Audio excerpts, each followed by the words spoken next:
Tama-tala.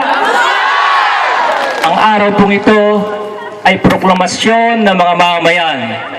Kayo po, hindi ako, hindi ang mga kandidato ang uupo sa ating tagumpay.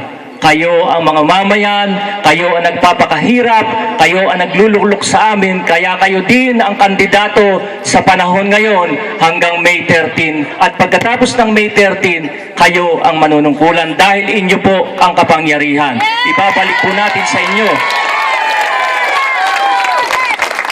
Akala ko po sa 8 taon na ako ay nilayo sa inyo, akala ko ay hindi na tayo magkikita.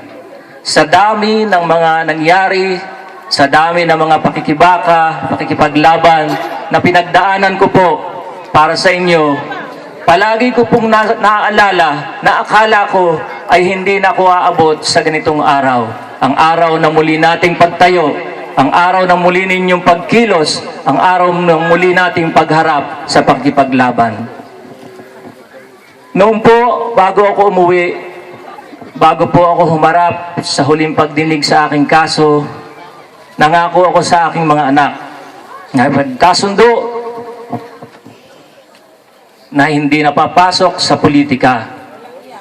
Nangako ako na makikipaglaban pa rin, subalit hindi na sa larangan ng politika.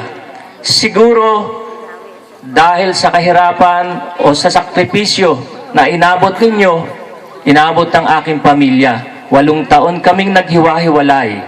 8 taon akong walang asawa, 8 taon na hindi ko nakasama ang aking bunsong anak.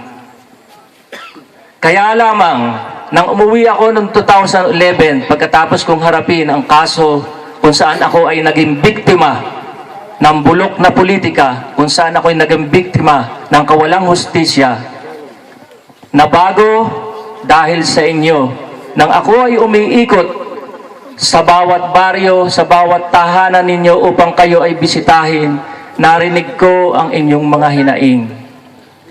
Narinig ko rin ang isang salita na nakapagbago sa aking isip. Narinig ko ang sinasabing ang mga tagahala-hala daw ay sa pera na lamang at mukhang pera na lang daw ang tagalahala. Sobrang sakit ang aking naramdaman. Hindi dahil sa wala akong pera, kundi dahil sa sobrang paghamak sa mga mamamayan ng halahala. Alam ko na kayong lahat ay may dignidad, ang mga magulang, lalo na ang inyong mga anak. Alam ko na hindi kayo mabibili ng salapi, hindi mapapalitan ang inyong mga pagkatao, hindi kayo magpapakasira.